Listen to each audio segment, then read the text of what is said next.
What's going on, people? Today is Saturday, November 23rd, and I'm going to give my 2 cents on the Stephen A. Smith fiasco from the past week, in which he pissed a lot of black people off. I feel like rightfully so. And this is my response to it. I can clear it up for you, Stephen A., why a lot of people are so offended by the things you had to say.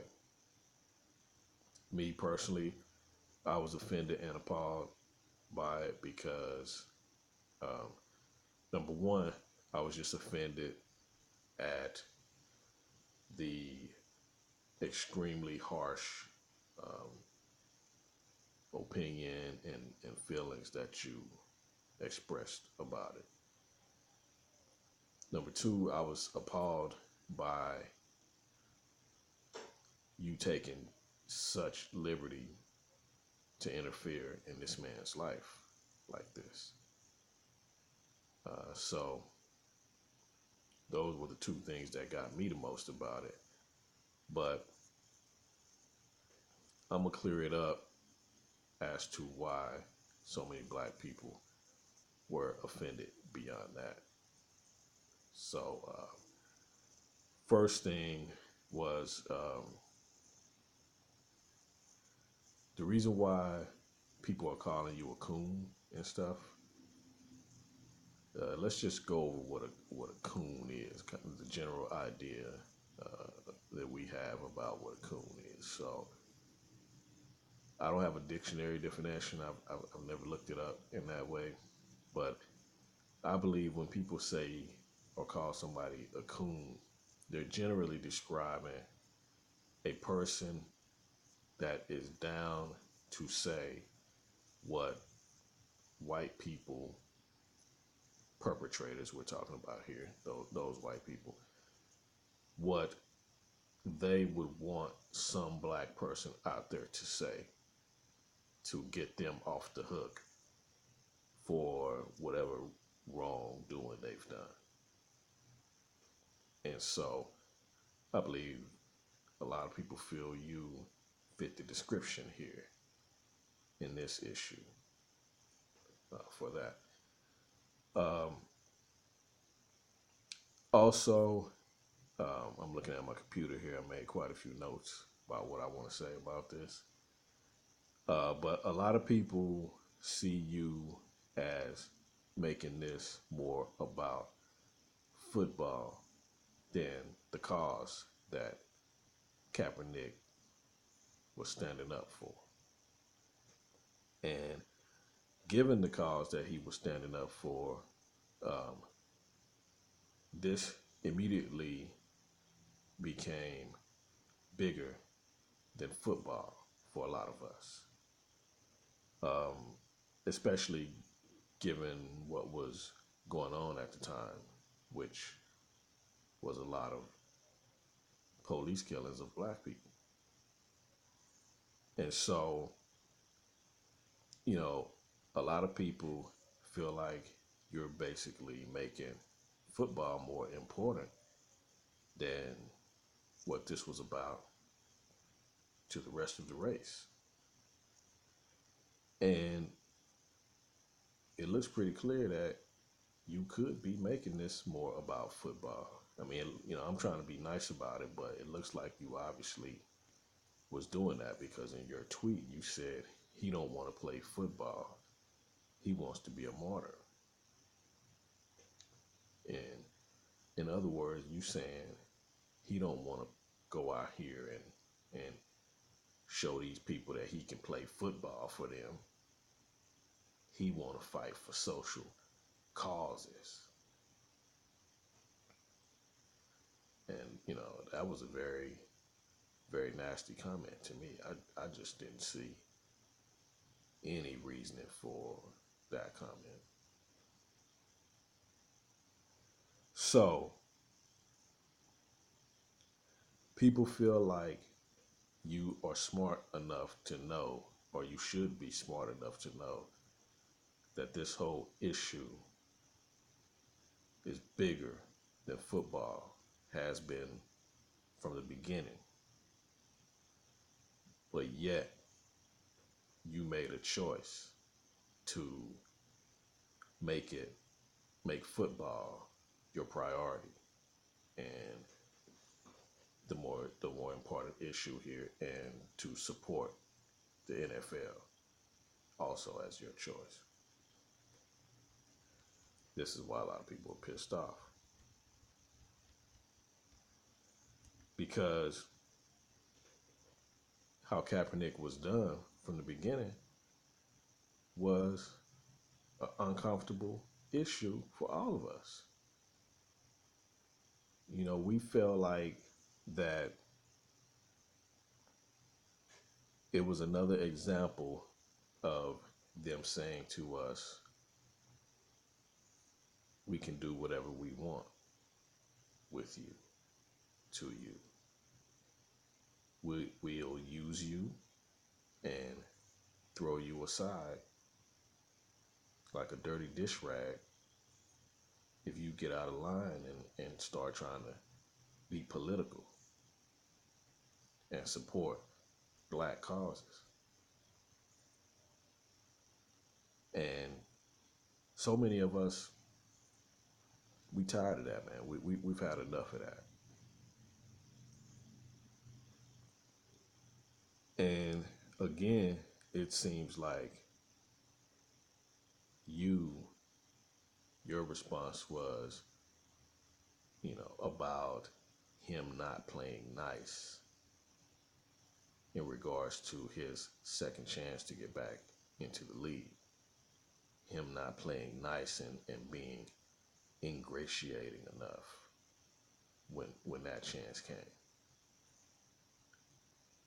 Pretty much like you were saying, this dummy still ain't learned his lesson. So, a lot of people feel like you brushed our feelings and what we wanted completely aside. And it's pretty sad because we were pretty much moving as one on this issue. The whole race was pretty much feeling one type of way. And that is how he was done wrong, extremely wrong, and how jacked up it is. And we feel like there's no excuse for you to have not been in sync with that feeling in the black community, because it was so prevalent that my mother, who is not a football fan and not really a sports fan, period, and a lot of times is not even up on the things going on in popular culture. Even she is very well aware of the whole Kaepernick issue from hearing so many black people that she ends up around talking about it so much. So there was no way for you to not know what a big issue this was with the whole black community, the majority of us.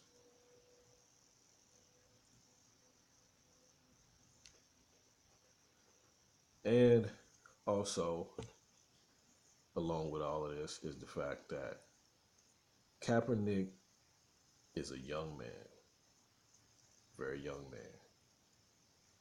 He's basically a kid compared to you. And I got a newspaper here from some months back that says, where's that at? Where'd it go?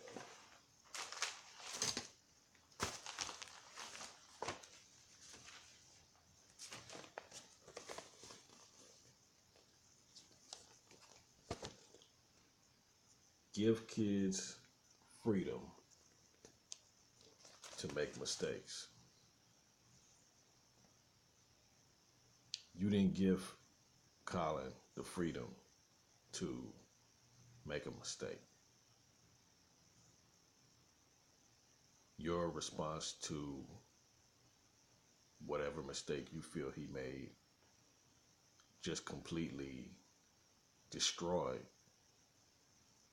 another opportunity for him. Who said this? Who says this had to be the only opportunity for him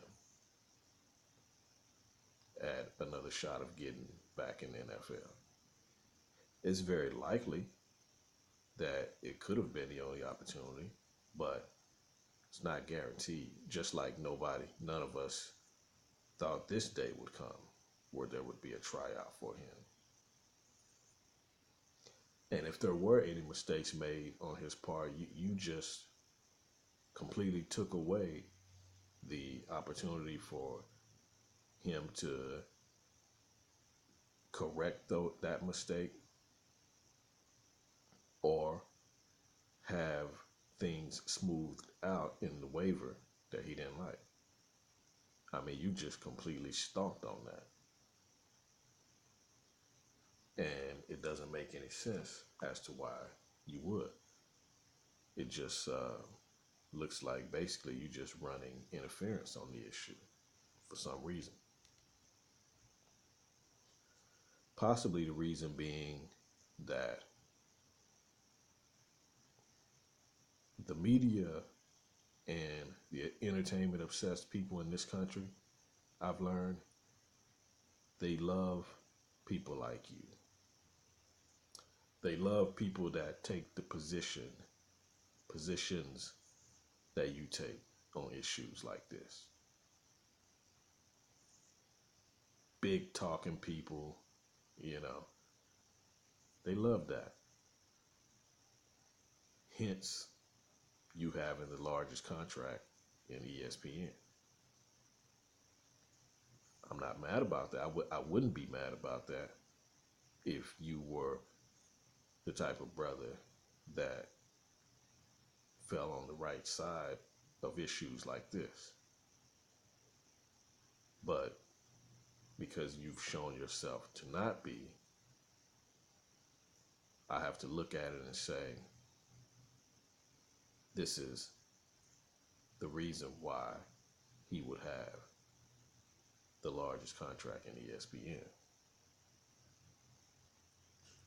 So,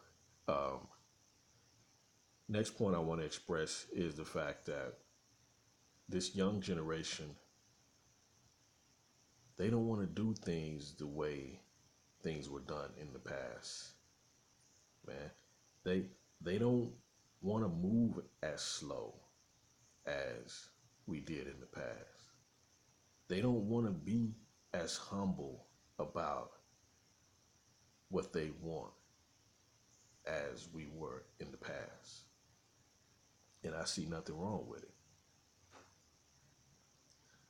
Every generation should feel more empowered than previous generations because we grew up in a time that we felt more free than the previous generation.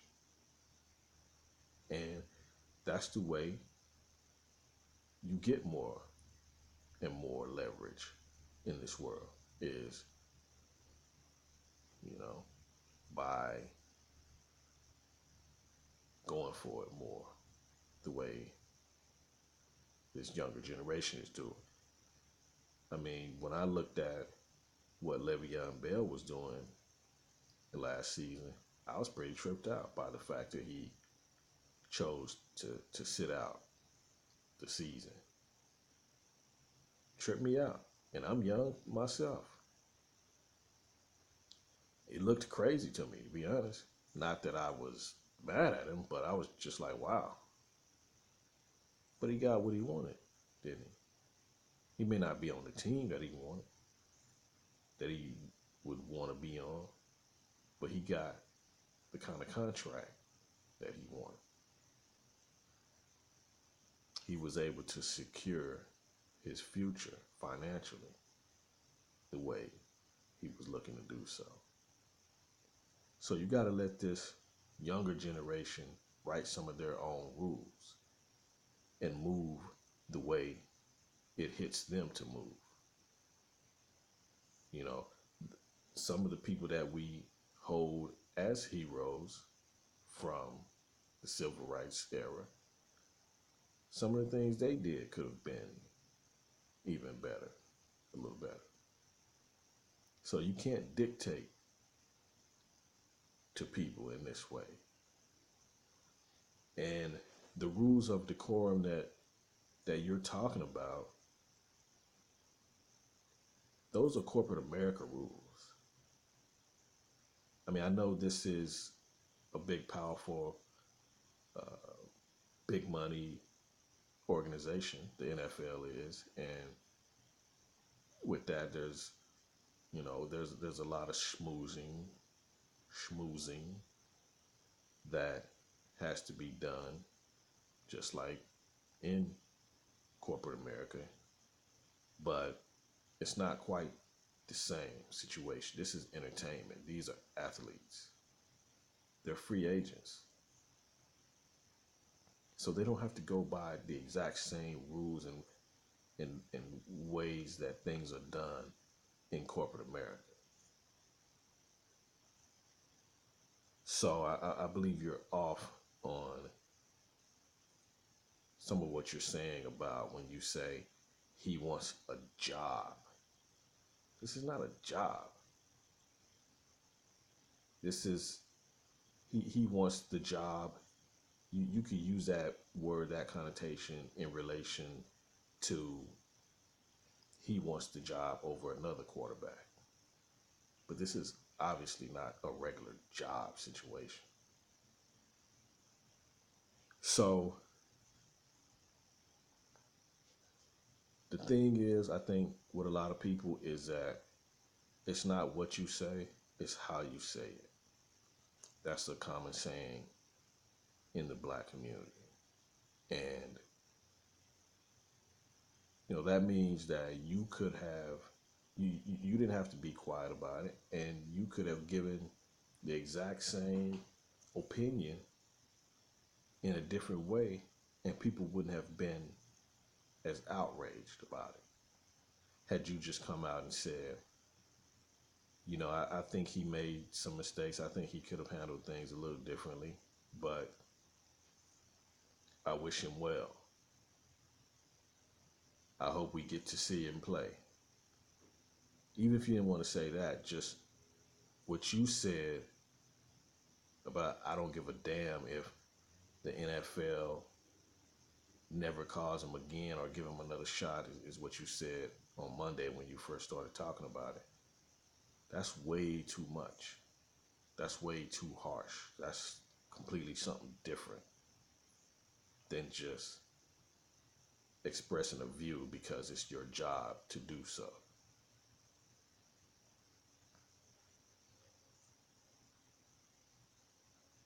So, I've heard you talk a lot about how much you've given space to Colin and other black athletes to come on to the show. You've invited them on to come and talk about different things. You've been that person. But that don't mean much to me because I also know that that gets ratings for you. That keeps ratings up. And it would be huge to have people come on, like once a issue has blown up. That's what all you reporters live for, is to have that person come onto your show and talk about it and be the first show that person comes on, especially if that person hasn't been talking. So that don't mean much to me that you've done that so much, that you've extended that invitation.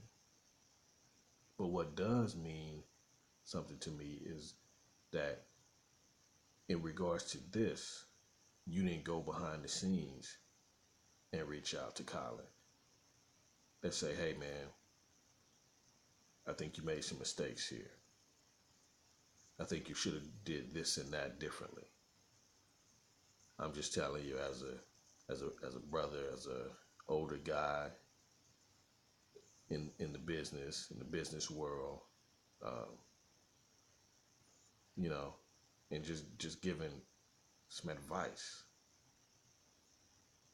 instead of blasting them in the media. I think these are the things that make you look suspect.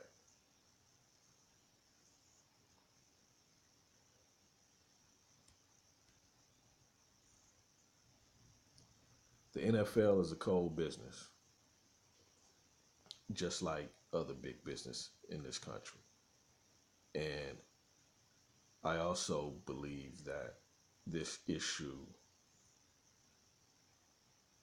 became more about getting more power, even if just a little bit, for players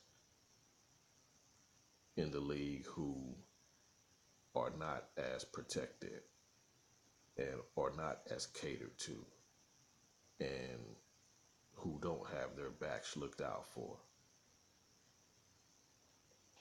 I believe this is why people like Eric Reed, are also pissed off at you.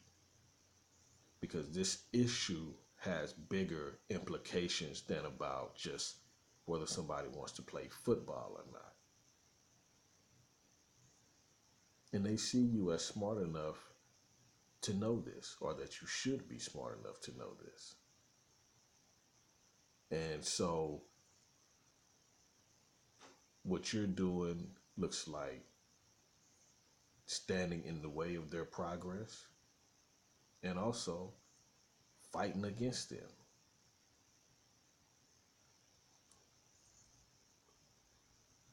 So as I get ready to close this video, I'm going to touch on some other things quickly right here. I heard you say on Wednesday, I believe, that you don't care about black appeal, you care about mass appeal. And that was pretty shocking to me that you said that, because your whole style of reporting and talking on these shows, that's our style as black people. Being passionate, straight shooters, speaking off the cuff. This is what we do. Hence the whole keep it real mantra that was so big in the 90s. Keep it real, brother.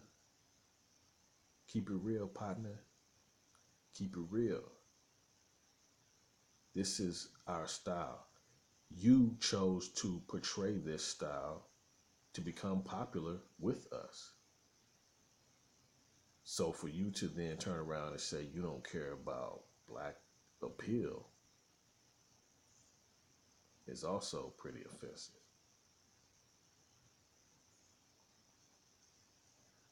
So these are the main points I wanted to touch on. I'll also speak about what T.O. said when he was on your show in regards to Max Kellerman seeming more blacker than you. He wasn't speaking about Max fitting any kind of style of blackness, as in behavior or manner of speak, anything like that. In other words, what he was saying is that Max seems to understand the issue more than you do in the way that we do. He seems to support the black feeling towards this issue more than you do. He seems to have more empathy. He seems to be riding with us, basically, more than you are. That's what he meant. He didn't mean, that he's on some kind of jivey kind of stereotypical black swag that you are less capable of being on. That's how you try to spin it. And that's, it is what it is. But when you speak with the kind of emotion that you spoke with about this, you make it look like you're against the issue as well. You make it look like how we feel about, as a people, how we feel about what was done to him. You make it look like it didn't mean shit to you. So I also don't understand your reasoning about the stuff that you said about Eric Reed and how he left early to, go get a check from the white man. I mean, the fact that he was there to support Colin in this. I mean, if Colin wasn't offended by him having to leave early, then why are you